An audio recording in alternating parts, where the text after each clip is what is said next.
আদাব, আমার নাম হচ্ছে শীর্ষেন্দু উজ্জ্বল চক্রবর্তী। আমার প্রশ্নটা হচ্ছে যে প্রিভিয়াসলি একজন বলেছেন যে আপনারা একটি ইসলামিক বেসড পলিটিক্যাল পার্টি।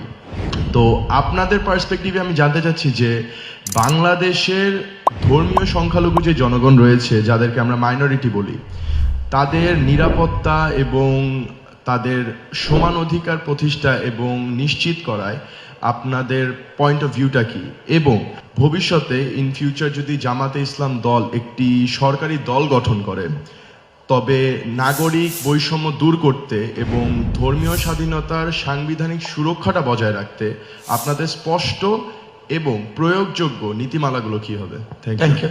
উনি একটা কনসার্ন এক্সপ্রেস করেছেন যে বাংলাদেশে মুসলমানরা হলো সংখ্যায় মেজরিটি, যদি আমরা ধর্মের দিক থেকে বিবেচনায় নেই।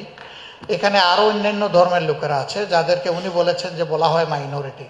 প্রথম কথা হলো, আমরা কোনো মেজরিটি মাইনরিটি স্বীকার করি না। আমরা বলি যে under our proud constitution, every citizen who borns here and who lives here, everyone will enjoy equal rights. ধর্মের ভিত্তিতে রাইটস নির্ধারণ হবে না, নাগরিকত্বের ভিত্তিতে রাইটস নির্ধারণ হবে, নাম্বার ওয়ান।